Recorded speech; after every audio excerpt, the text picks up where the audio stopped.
Kang Min-jae pulled the black American Express card from his wallet and held it between two fingers, staring at the homeless woman on the subway bench like she was a specimen in an experiment.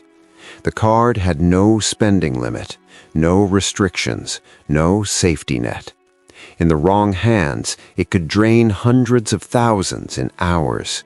In her hands, he was about to find out exactly what kind of person desperation created. "Take it," he said, his voice cold and flat in the way that made grown men in boardrooms go silent. "You have 24 hours. The woman looked up at him with eyes that held too much intelligence for someone sitting on a frozen Chicago subway platform with a cardboard sign that read, "Single mother, anything helps. God bless." Her daughter, maybe 6 years old, wearing a coat 2 sizes too small, with visible tears in the seams, pressed closer to her mother's side. Min-jae watched the exact moment the woman's fear shifted from confusion to recognition. She knew who he was. Everyone in Chicago's underworld knew the name Kang Min-jae, head of Bieco clan operations, the man who'd orchestrated the hostile takeover of 17 properties in 6 months through methods that existed in the gray space between legal and literal. The Korean who'd made the Italian families nervous enough to request a sit-down. The businessman whose legitimate empire was built on a foundation that would crumble under any real scrutiny. "I don't understand," the woman whispered, her hand trembling as she stared at the card he held out like it was a weapon. And maybe it was. Maybe this was the cruelest thing he'd done in years. "You don't need to understand. Just take it." Min-jae's jaw tightened, a muscle jumping beneath his skin. 24 hours from now, I'll meet you right here, same bench. You return the card, I see what you spent, and we're done. That's all." If you're wondering why a man worth $400 million would hand his credit card to a complete stranger, why a crime boss known for calculated brutality would trust someone with nothing to lose, then you need to understand what happened 6 hours before this moment. Because this wasn't kindness, this wasn't charity, this wasn't even impulse. This was a test designed to prove something Min-jae had believed his entire life, that poverty erased morality, that desperation turned people into monsters, that his father had been right about human nature all along. And before we continue, can I ask you a very simple question? Where in the world are you watching from? I want to know I'm not alone in this journey. Tap that like button and let us continue. K Afro Tales. The weak will become strong one day. 6 hours earlier, Min-jae had closed the Riverside Plaza deal with a handshake that felt more like a noose tightening. $40 million in mixed-use development, acquired through a combination of legitimate financial pressure and the kind of leverage that never appeared in contracts but everyone understood. The Italian developer across the table, a man named Carmine Russo, who'd built half of Little Italy and had connections to families that made the news when bodies turned up in the Chicago River, had signed because saying no to Bieco meant problems that money couldn't fix and lawyers couldn't defend against. The lawyer beside Russo had hands that shook while organizing papers. The accountant had avoided eye contact entirely. That was power. That was control. That was the world Min-jae had inherited from his father and expanded into an empire that stretched from real estate to shipping to legitimate businesses that cleaned money so thoroughly it came out whiter than snow. "Your father would be proud," Tae-sung had said afterward, lighting a cigarette outside the restaurant as snow fell on Michigan Avenue in that peculiar Chicago way that made the city look clean for approximately 45 seconds before the slush turned everything gray. Tae-sung had been Min-jae's right hand for 12 years, ever since they were young enforcers learning the business from men who measured success in fear and loyalty in scars. He was the closest thing Min-jae had to a friend, which meant he was someone Min-jae trusted to watch his back and not much else. "My father was never proud," Min-jae replied, watching the traffic crawl through the January mess of salt and ice and frustrated commuters. "He was only ever certain." Certain of what? That people are predictable. Give them power, they'll show you who they really are. Give them money, they'll show you their worst. Min-jae turned up his collar against the wind that cut through downtown Chicago like a knife looking for exposed skin. "He used to take me to the South Side when I was a kid, 12 years old, wearing a suit that cost more than most people's rent. He'd point at people begging on corners and say, 'You see that? That's what happens when you trust the wrong people. They take and take until you have nothing left but the memory of your own stupidity. Remember this, Min-jae. The desperate will always bite the hand that feeds them. Desperation is hunger, and hunger has no morality." Tae-sung exhaled smoke that disappeared into the gray afternoon sky. "You believe that? I've never seen evidence to the contrary." Min-jae pulled out his phone, already moving on to the next deal, the next acquisition, the next demonstration that he'd learned his father's lessons well. "Every person I've trusted has tried to take something. Every act of generosity I've witnessed has had an angle. People are predictable, Tae-sung. They're just varying degrees of selfish." But Min-jae hadn't intended to test that belief today. He'd planned to return to his penthouse on the 42nd floor of a building he owned, review the Riverside contracts with the kind of attention to detail that had kept him out of prison despite doing things that should have put him there. Maybe call his mother in Seoul, who always asked when he'd settle down, like his cousin Jin-ho, who'd married a nice Korean girl from a good family and opened a restaurant in Schaumburg that served bulgogi to white people who thought they were being adventurous. He'd planned for predictability, for routine, for the comfortable certainty of a world that operated according to rules he understood. Instead, he'd taken an unusual route through the Red Line subway to avoid photographers who'd been following him since the Riverside deal made the Tribune's business section with a headline that read, "Korean developers' aggressive expansion raises questions." The questions were polite journalism for "How is this legal?" and the answer was barely, but Min-jae had lawyers who specialized in barely. That's when he saw her. The woman sat on a bench in the Jackson station, reading a library book to her daughter, with the kind of focus that suggested this was routine, that this was important, that this mattered more than the cold, or the hunger, or the reality of their situation. Not calling out to passers-by, not shaking a cup, not performing the theater of poverty that people expected. Just reading, her lips moving carefully over words while the little girl followed along with one small finger, tracing the sentences like they were treasure maps leading somewhere better than a subway platform in January. The cardboard sign beside them said, "Single mother. Anything helps. God bless." But it was leaning against the bench like an afterthought, like she couldn't quite bring herself to actively beg, like she was negotiating with her own pride about what survival required and what it cost.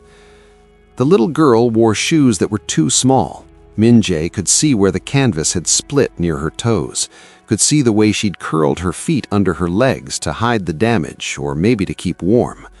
Her backpack had a broken zipper held together with a safety pin that had probably come from a diaper bag years ago. But her hair was neatly braided in a pattern that must have taken time and care, and her fingernails were clean despite circumstances that made cleanliness a luxury. And when she looked up at her mother's face while asking a question about the story, there was no fear there, just trust. Just the absolute certainty that her mother would protect her from a world that was clearly failing them both. "Mama, I'm cold," the girl said quietly, and her voice had that particular quality of a child trying not to complain because she understood, somehow, that complaints were luxuries they couldn't afford. Without hesitation, without even pausing in the story, the woman took off her own coat thin, inadequate, already insufficient for Chicago's January that turned exposed skin red and made breathing hurt, and wrapped it around her daughter's shoulders. She was left in just a sweater that had probably been nice once, maybe 5 years ago, before life had worn it thin. Min-jae saw her shiver, saw her jaw clench against the cold in a way that suggested she was biting down on discomfort to keep it from showing on her face. Saw her smile at her daughter like none of it mattered, like freezing was a small price for a child's warmth. Something in Min-jae's chest twisted uncomfortably, a feeling he didn't have a name for because he'd spent 37 years avoiding feelings that didn't serve a strategic purpose. He kept walking, made it 20 feet down the platform, weaving through commuters who were heading home to warm apartments and dinner and lives that didn't include sleeping on subway benches. Stopped. His father's voice echoed in his memory with the clarity of a lesson learned young and reinforced often. The desperate will always bite the hand that feeds them. They'll show you their worst if you give them the chance. Trust is for fools who deserve what they get. Fine. He'd give her the chance. He'd prove his father right, document it, create irrefutable evidence that poverty erased morality, that desperation turned people selfish, that his worldview was correct and the world was exactly as cold and transactional as he'd always believed. Maybe he'd even use it as a teaching moment for the younger guys in the organization who still had naive ideas about helping people, about charity, about trust being anything other than a weakness waiting to be exploited. That's how Min-jae found himself standing in front of this woman whose name he didn't know, holding out a credit card that represented more wealth than she'd probably seen in her entire life, offering a test disguised as generosity. "Why?" the woman asked, and her voice had an educated quality that made Min-jae wonder what her story was, what chain of disasters had led from wherever she'd started to a subway bench in January. Her diction was too precise, her vocabulary too careful. This wasn't someone who'd grown up on the streets, this was someone who'd fallen. "Because I want to see what you'll do," Min-jae said honestly, because lying seemed pointless when the truth was damning enough. "I want to know if my father was right about people like you." Her eyes flashed with something that might have been anger, might have been pride, might have been the kind of fury that came from being reduced to a category instead of seen as a person. People like me? People with nothing to lose. Min-jae crouched down so he was eye level with her, close enough to see the exhaustion carved into her face like erosion wearing away stone, close enough to see the small cuts on her hands that came from hard living and rough surfaces and the 1,000 minor injuries of existing without the cushion of wealth. People who are desperate, hungry, willing to do anything to survive. He held out the card again, and the fluorescent subway lighting made the black plastic look almost ominous. So here's anything. 24 hours of anything. Unlimited, unrestricted, no questions asked. Let's see what you do with it. "This is a trap," the woman said, but her eyes kept flickering to her daughter, to those 2 small shoes that were probably causing blisters, to the backpack held together with a safety pin, to the future that probably looked like a long, dark tunnel with no light and no exit. "It's not a trap," Min-jae said.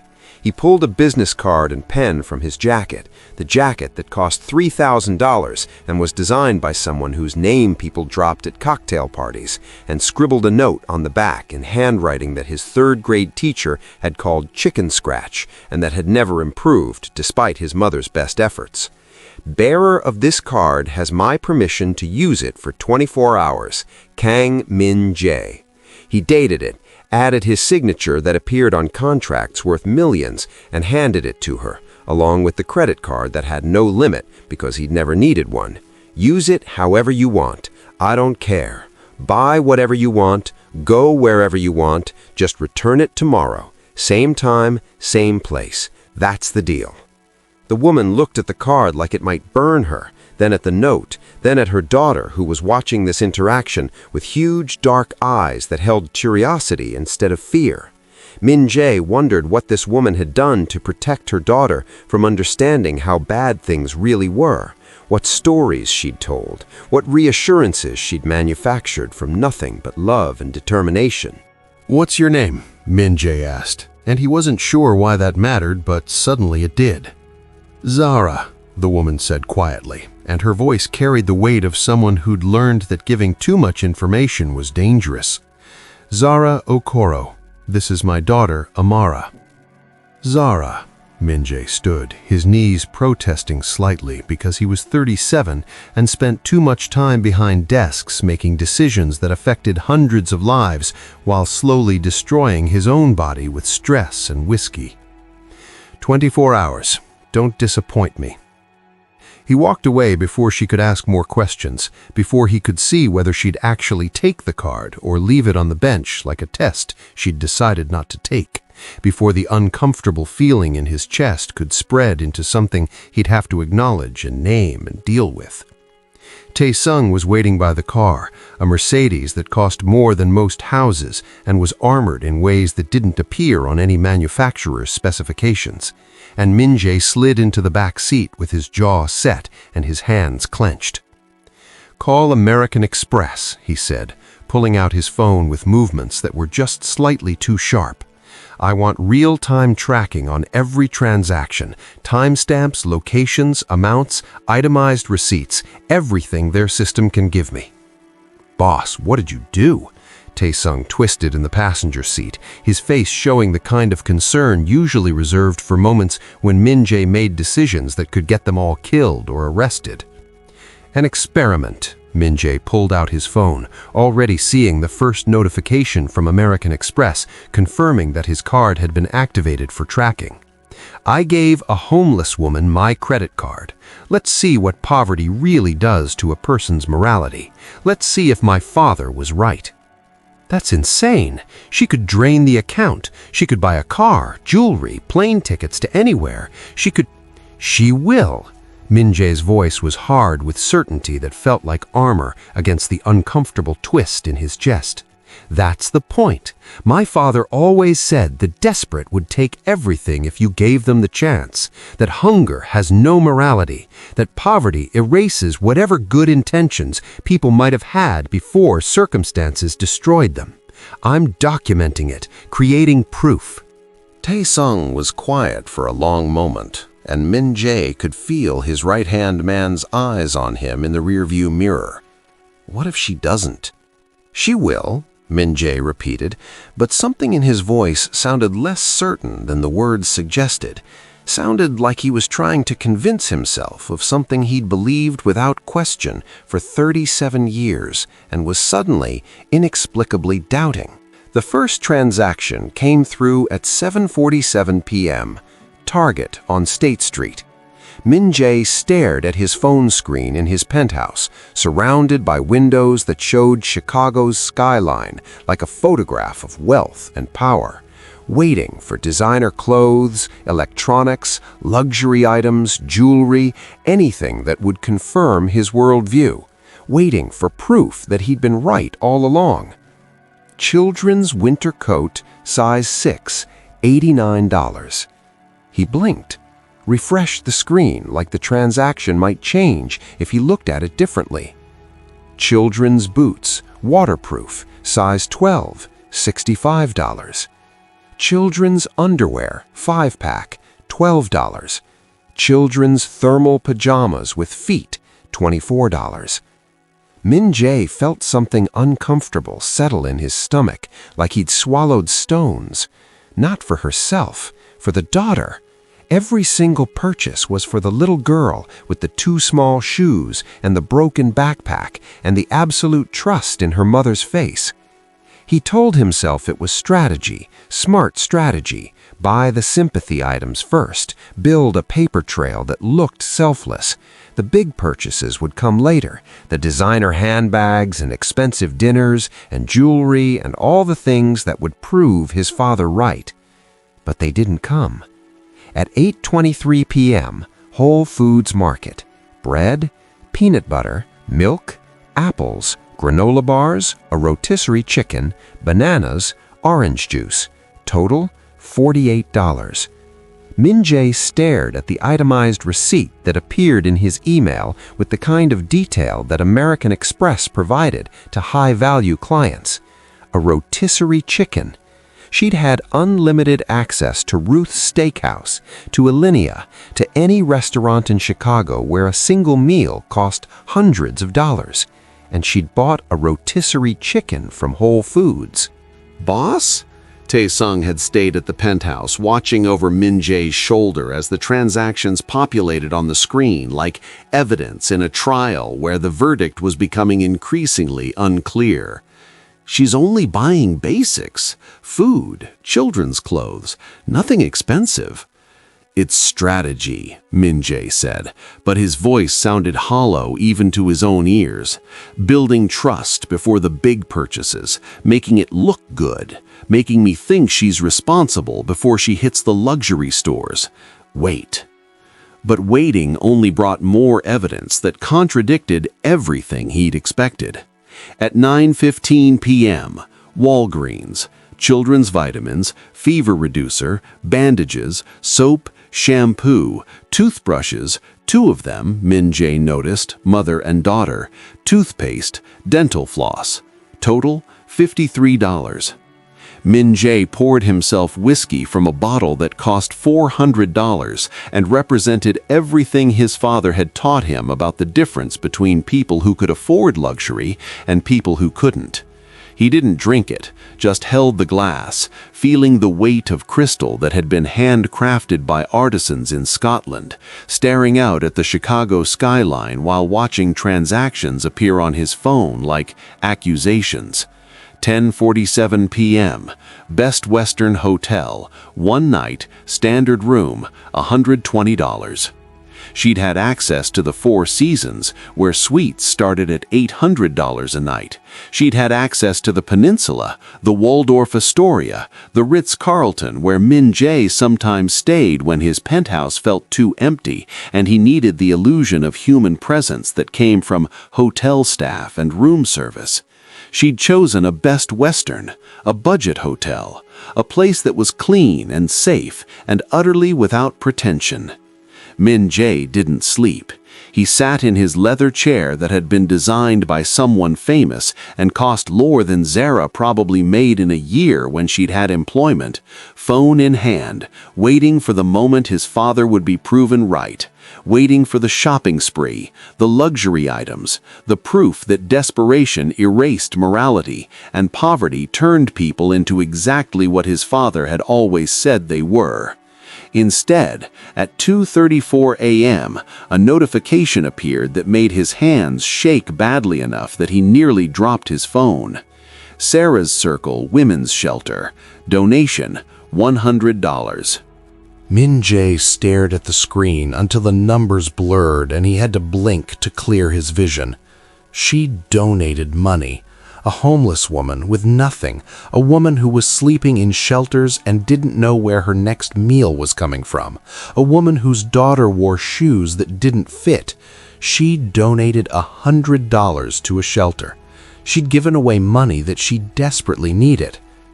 He called the number listed on the transaction, woke up whoever answered with the kind of ringing that suggested emergency or crisis. His hands were still shaking. Sarah's Circle, this is Monica. The voice was groggy, concerned, probably wondering if someone was hurt or in danger. This is Kang Min-jae. Someone just made a donation using my card. I need to verify the transaction. His voice came out harder than intended, almost accusatory, like he was angry at the shelter for accepting money from someone who didn't have any. Oh, yes, Zara. She's staying here with her daughter, Amara. She came in about an hour ago and said someone helped her today, so she wanted to help others. She was so insistent about it, said even though she doesn't have much, she can still give something. The woman's voice was warm with admiration, with the kind of respect that came from witnessing something genuinely good. She's been here 3 weeks, sweetest person you'd ever meet. Always helps with dishes, reads to the other children when their parents are dealing with intake paperwork. We're going to miss her when she finds a place. Min-jae ended the call without responding because he didn't trust his voice, didn't trust anything about what he was feeling. His father's voice echoed in his memory with the weight of 37 years of conditioning. The desperate will always bite the hand that feeds them. They'll show you their worst. Trust is weakness. Generosity is a fool's game. But Zara hadn't bitten. She'd given. She'd taken money she desperately needed and given it to people who needed it more. Or maybe not more, maybe equally.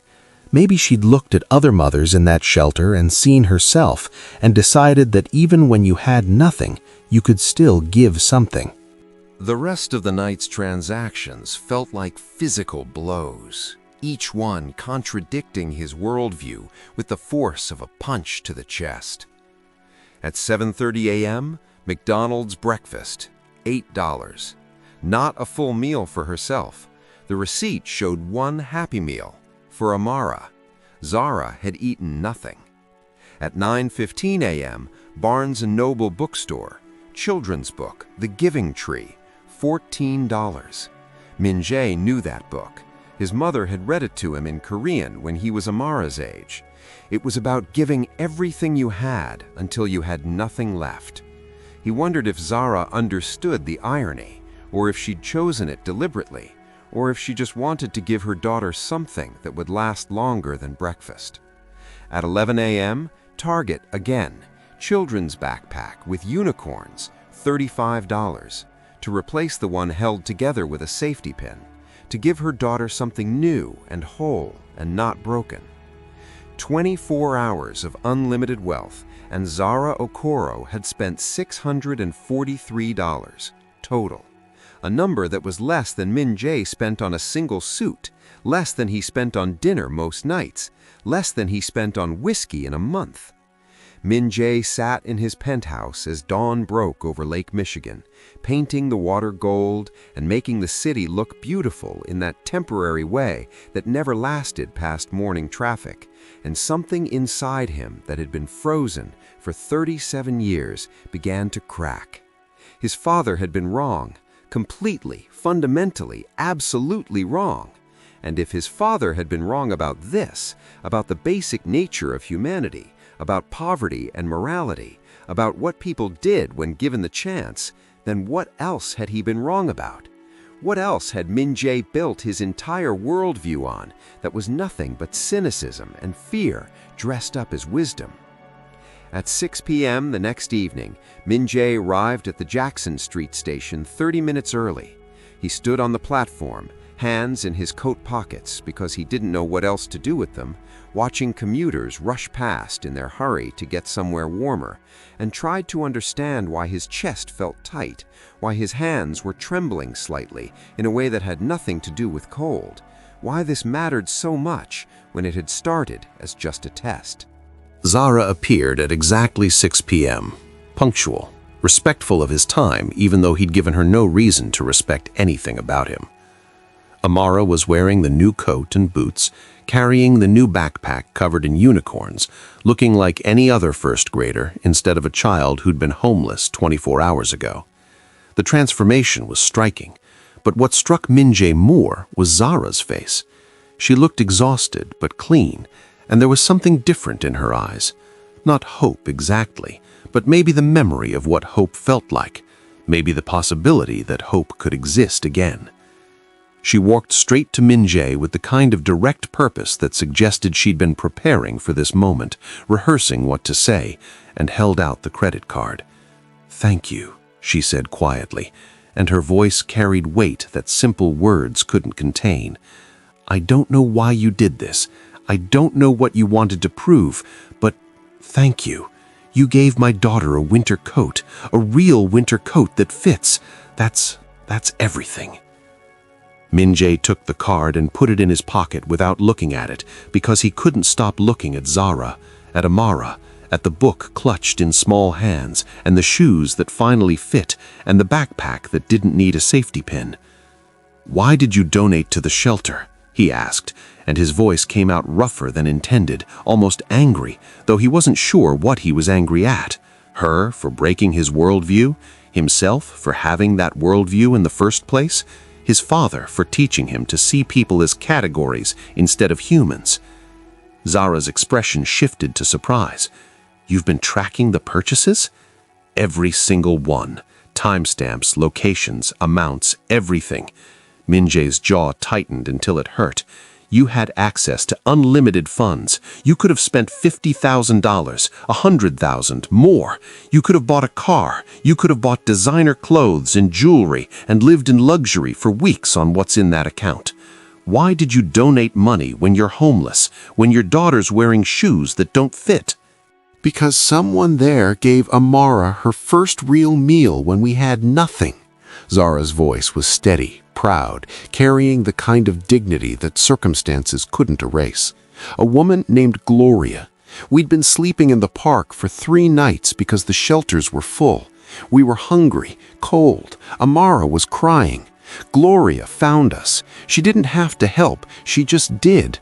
Brought us to Sarah's circle, made sure we had beds, made sure Amara ate. I wanted to pay it forward. She looked down at her daughter, then back at Min-jae, and her eyes were fierce. Even if I don't have much, I can still give something. I needed to teach Amara that. I needed her to see that we don't lose who we are just because we lost everything else. You're homeless, Min-jae said, and he heard the disbelief in his own voice, heard himself struggling to reconcile what he believed about human nature with what he'd witnessed. You're homeless. You're sleeping in shelters. Your daughter's wearing shoes that are too small. You could have bought anything. You could have... It's not mine, Zara said simply, and those 3 words carried more moral clarity than any philosophy Min-jae had studied. Just because I can take something doesn't mean I should. Just because I'm desperate doesn't mean I'm... She paused, and Min-jae saw anger flash across her face. We're struggling, but we're not thieves. We're not less than human because we're poor. The words hit like a physical blow, because that's exactly what he'd assumed, that poverty erased humanity, that desperation destroyed morality, that people like her, people with nothing, would take everything if given the chance. He'd looked at this woman and seen a category, not a person, seen an opportunity to prove his father's cynicism, not a mother trying to protect her daughter's innocence while the world fell apart around them. "Mama bought me a book," Amara said suddenly, holding up the giving tree with obvious pride that made Min-jae's chest hurt. "Want to see, mister? It's about a tree that loves a boy and gives him everything." Min-jae crouched down, and the little girl showed him the pages with the kind of reverence usually reserved for treasure. The pages were already worn from multiple readings, and Min-jae realized Zara must have read it to her daughter multiple times in the past 24 hours, creating moments of normalcy and joy in circumstances that were anything but normal. "It's about being kind even when things are hard," Amara explained with the serious tone of someone imparting great wisdom learned fresh. "Mama says that's important, that we should help people even when we need help too." Min-jae's hands were shaking. He'd given Zara this card expecting her to prove that people were selfish, that poverty made people greedy, that his father's cynical worldview was correct, and trust was for fools who deserved what they got. Instead, she'd spent less on herself in 24 hours than he spent on a single dinner. She'd donated to charity while homeless. She'd bought her daughter a book about giving. She'd protected her child's innocence and taught her about generosity when they had nothing. "I need to tell you something," Min-jae said, looking up at Zara with the weight of 37 years of being wrong pressing down on his shoulders. "I gave you that card expecting you to prove that people are selfish, that poverty makes people do terrible things, that desperation erases morality, that I was right to never trust anyone." Zara's eyes narrowed dangerously. "And? You proved me wrong." The words felt like confession, like admission, like the breaking of something that had defined him for as long as he could remember. "Completely wrong. And Min-jae stood, pulled out his phone, started canceling meetings for the next week with rapid texts that his assistant would have questions about but wouldn't dare ask. I need to do better. I'm going to help you, not for a day, actually help you. I don't want charity, Zara said immediately, and there was steel in her voice that Min-jae recognized because he'd built his entire life on that same pride. It's not charity. Min-jae met her eyes and tried to communicate something he didn't fully understand himself. It's me learning how to be human again. You taught me something in 24 hours that 37 years couldn't.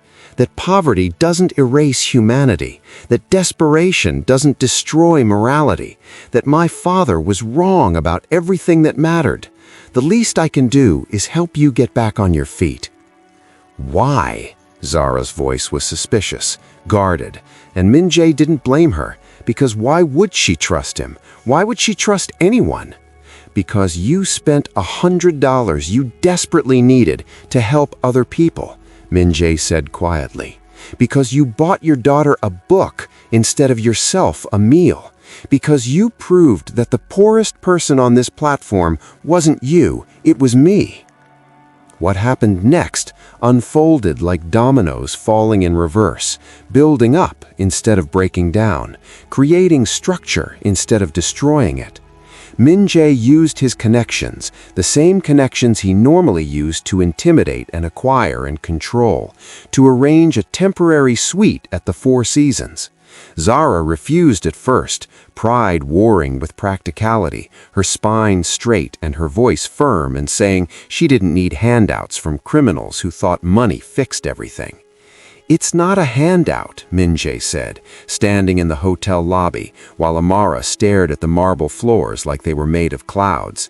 It's me proving I can use my resources for something other than acquisition. Please, just for a week, while we figure out something permanent. Zara looked at her daughter, at the wonder on Amara's face, at the possibility of a bed and a bath and safety. And her resistance had crumbled into something that looked like tears she refused to let fall. 1 week, then we figure out something I can afford. Min-jae got Amara enrolled in a school program at a good elementary school in a safe neighborhood, using the same influence that usually went toward zoning variances and building permits. He arranged comprehensive health care coverage through connections at Northwestern Memorial, making sure Zara and Amara had access to doctors and dentists and all the preventive care that poverty had made impossible. He found them a 2-bedroom apartment in South Loop, not luxury, just safe and clean and affordable once Zara got back on her feet, and covered the first and last month's rent plus security deposit that no homeless person could manage, no matter how responsible they were. But the real work was quieter. It was Min-jae sitting at Zara's dining table 3 weeks later, helping Amara with first-grade math homework, while Zara attended workforce development classes to update her graphic design skills that had gone unused for 2 years since the layoff that had started the cascade into homelessness. It was Sunday mornings when he'd show up with groceries and stay for breakfast, listening to Amara read from her new books with pride that made his chest ache in ways he didn't have names for. It was the gradual realization that Zara wasn't just intelligent, she was brilliant, funny, fiercely protective, and possessed of a moral clarity that made Min-jae's carefully constructed justifications for his business dealings feel hollow and small and shameful. "The clan is asking questions," Tae-sung said one afternoon, 3 months into this new arrangement. They were in Min-jae's office, reviewing accounts that showed money flowing in directions that had nothing to do with profit. "They think you're going soft, spending time with a woman and her kid instead of focusing on expansion. The old guard is grumbling. They're saying your father would be ashamed." "Let them think what they want," Min-jae said, not looking up from papers detailing the Second Chance initiative he was planning, a non-profit that would do for other families what he was doing for Zara. "This matters more." "Does it?" Tae-sung's voice was careful in the way it got when he was about to say something true that might be unwelcome. Or does she matter more? Min-jae's pen stopped moving. He thought about the way Zara had challenged his worldview last week, asking him how he justified acquiring properties through intimidation when families lost their homes, when children lost stability, when his profit came from other people's desperation. He thought about Amara asking if he'd come to her school play, where she was playing a tree in some environmental thing about recycling. He thought about the uncomfortable realization that the life he'd built, the power, the money, the fear that preceded him like cologne, felt increasingly empty when measured against Sunday morning pancakes and homework help and conversations with someone who saw through all his carefully constructed armor straight down to the scared kid who'd learned to mistake cynicism for wisdom. Maybe both, Min-jae admitted quietly. And the admission felt like stepping off a cliff into air that might hold him or might not. 6 months after the credit card test, Min-jae stood at a podium in a hotel ballroom and announced the creation of the Second Chance Initiative. The room was full of donors he'd strong-armed into attendance, reporters who'd come because Kang Min-jae doing philanthropy was news, and families they'd already helped through the pilot program. An emergency housing with no bureaucratic barriers and no degrading intake processes. Job training and placement through partnerships with actual employers. Childcare assistance so parents could work. Healthcare coverage because being poor shouldn't mean choosing between medicine and food. Education support because children shouldn't pay for circumstances beyond their control. All of it funded by his personal wealth, $2 million to start, more committed for expansion. All of it designed by Zara, who joined the foundation's board as director of family services and brought the kind of insight that only came from lived experience, from knowing what it felt like to be on the other side of social services, to be treated like a problem instead of a person.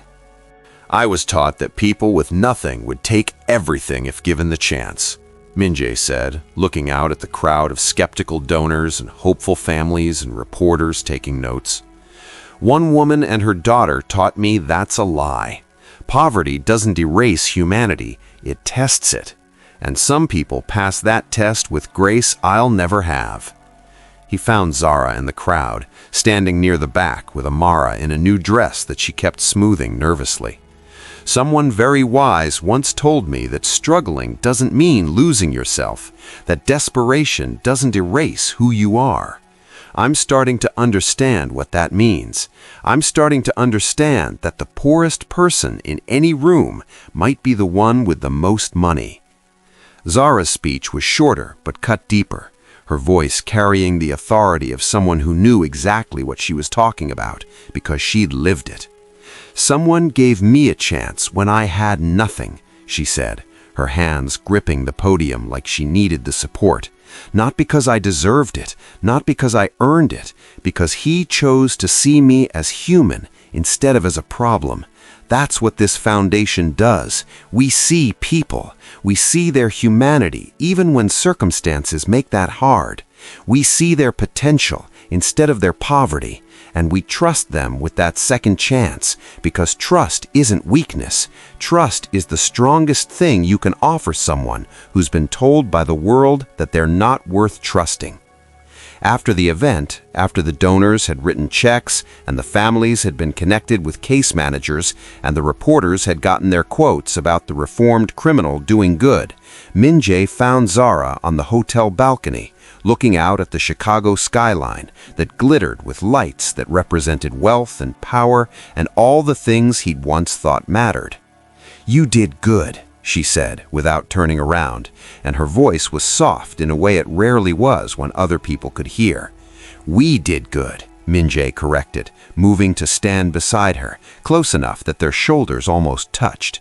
"None of this happens without you. Your insight, your experience, your refusal to let me create something that looked good but didn't actually help."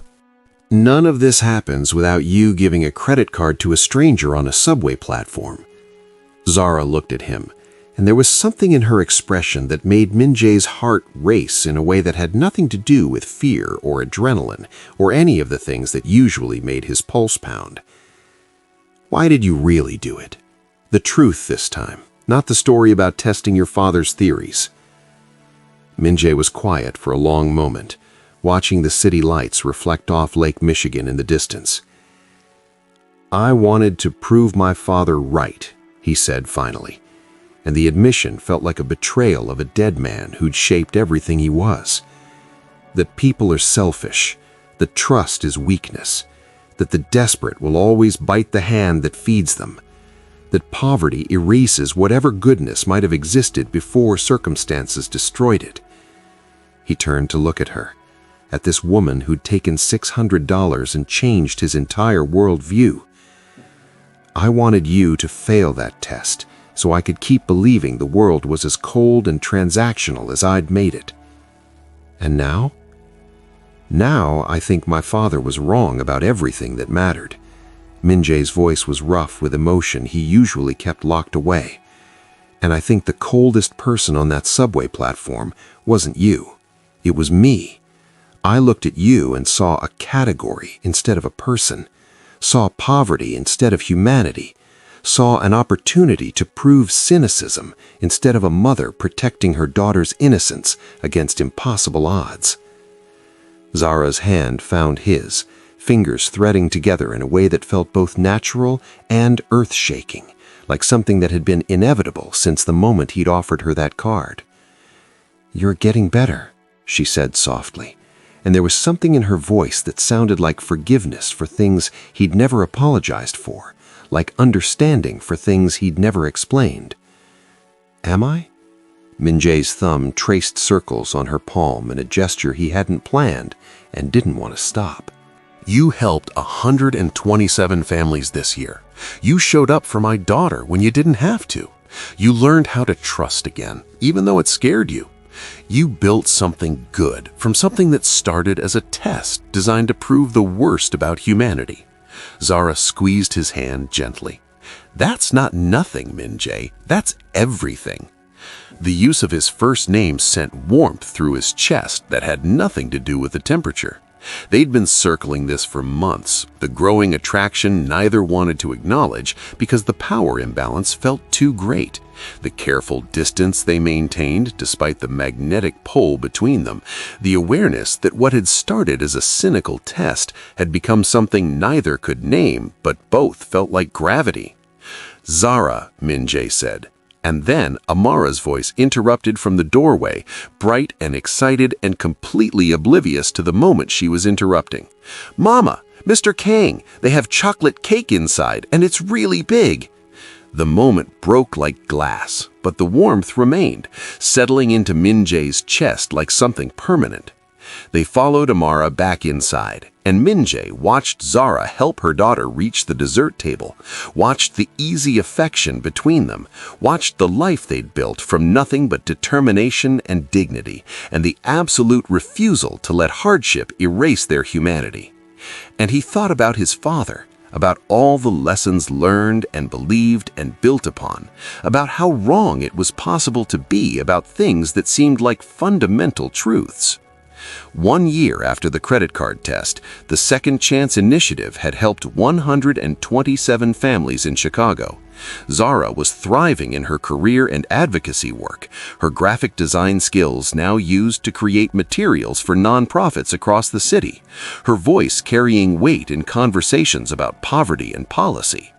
Amara was in 2nd grade, excelling in school, part of a stable home for the first time in her young life, with friends and activities and the kind of childhood security that every child deserved, but not every child got. And Min-jae. Min-jae was still running Baco operations, still closing deals and managing properties and maintaining the empire his father had built. But he'd started asking different questions, started measuring success differently, started using clan resources for community investment instead of pure profit extraction. started understanding that power without purpose was just control, and control without compassion was just fear dressed up as strength. On a Sunday morning in January, exactly 1 year after that subway encounter that had changed everything, Min-jae sat at Zara's dining table, helping Amara with a school project about kindness, while Zara made pancakes that filled the apartment with the smell of maple syrup and butter and domesticity that Min-jae had never experienced in his sterile penthouse. Everything felt so normal that he almost forgot how abnormal this was, how far he'd come from the man who'd given away a credit card expecting the worst of humanity. "Mr. Kang," Amara said, looking up from her poster board with glitter glue on her fingers and the serious expression she wore when asking important questions, "why did you help us? My teacher says we should know why people are kind so we can be kind too." It was a question she'd asked before, in various forms, but this time felt different. This time, Min-jae had an answer that felt true, instead of tactical. "Because your mother taught me something I'd forgotten," he said, carefully gluing a picture of helping hands onto the poster. "That wealth without compassion is just numbers on a screen. That power without purpose is just control. And the things I thought made me successful, money, influence, fear, don't mean anything if you have no one to share them with and nothing to use them for except getting more." "It's okay," Min-jae said, and he looked at Amara, then at Zara, who was very carefully not looking at him, then back at Amara. "I come here because this is where I want to be, because your mom is the smartest, strongest, most frustrating person I've ever met, because you make me laugh, because Sunday mornings here matter more than anything else in my week, because this feels like home in a way my penthouse never has." Amara absorbed this information with the gravity of someone 3 times her age. "Are you going to marry my mama?" The spatula clattered in the kitchen. Zara's face had gone carefully blank in the way it did when she was feeling too much to show safely, when vulnerability felt like weakness, and she'd learned too well that weakness got exploited. Min-jae felt his heart hammering against his ribs like it was trying to escape. "Your mama deserves someone better than me," he said quietly, honestly, because it was true, even if the truth hurt. "Maybe," Zara said from the kitchen, still not turning around, her voice carrying emotions she wasn't ready to name, "but you're getting there." The words hung in the air like a promise wrapped in possibility, wrapped in hope, like the slow burn warmth of something that had started as cynicism and transformed into trust, into friendship, into something neither of them had names for yet, but both recognized like coming home. Min-jae had given Zara Okoro a credit card for 24 hours, expecting her to prove that humanity was selfish, that desperation erased morality, that his father's bitter worldview was correct and the world was exactly as cold as he'd been taught. Instead, she'd spent $643 and changed his entire life. She donated money while homeless and taught him that generosity didn't require wealth. She'd maintained her dignity when the world stripped everything else away and showed him that true strength looked like vulnerability, like asking for help, like accepting kindness without losing yourself in the process. He'd tested her humanity and discovered he was the one who'd failed. He'd built walls around his heart for 37 years, and she'd torn them down with one act of selfless kindness that he'd meant as proof of cynicism, but that had become proof of grace. He'd believed that wealth meant power, and power meant safety, and safety meant never trusting anyone with anything that mattered. She'd proven that the poorest person in the room could be the richest in all the ways that actually counted. The Second Chance Initiative would go on to help thousands of families in the years that followed, would expand to other cities, would change policies and perceptions about poverty and homelessness and what people deserved and why. But the first person it saved wasn't Zara Okoro and her daughter Amara, it was Kang Min-jae, the man who'd given away a credit card expecting proof of human selfishness and received instead a lesson in grace that he'd spend the rest of his life trying to deserve. 24 hours, $643, $100 donated to a shelter by a woman who had nothing. That was all it took to prove that Min-jae's father had been wrong about everything. That trust wasn't weakness, but strength. That the desperate didn't always bite the hand that fed them. Sometimes they fed others first, even when they were starving themselves. On that subway platform a year ago, Min-jae had thought he was conducting an experiment, testing a hypothesis, proving a point about human nature and poverty and morality. Instead, he'd been given a gift he didn't deserve from a woman who had every reason to take everything and chose instead to give. She'd passed his test, but more importantly, she'd shown him he'd been failing his own for 37 years. She'd taken his Black American Express card and returned it with dignity and tact. He'd taken her lesson and tried to build something worthy of it. And maybe that was enough. Maybe that was everything. Maybe the richest thing you could possess was proof that humanity survived even the hardest circumstances. That trust wasn't weakness, but courage. That giving without expecting return was the truest form of power. Amara went back to her poster about kindness, humming a song from school while she worked. Zara brought pancakes to the table, her hand brushing Min-jae's shoulder as she passed, in a gesture that felt both casual and monumental. And Min-jae sat in this small apartment that cost a fraction of his penthouse and felt wealthier than he'd ever felt surrounded by luxury. Because sometimes the richest thing you can possess isn't money or power or control. It's proof that people are better than you believed, that poverty doesn't erase humanity, that desperation doesn't destroy morality, that the cynicism you built your life on was wrong, and being wrong about that is the best thing that ever happened to you. Min-jae had given Zara Okoro his credit card for 24 hours. She'd given him back his humanity. And in the end, it wasn't even close to a fair trade. He'd gotten everything. She'd given everything. And somehow, impossibly, they'd both won. If you are still here, I want to say thank you.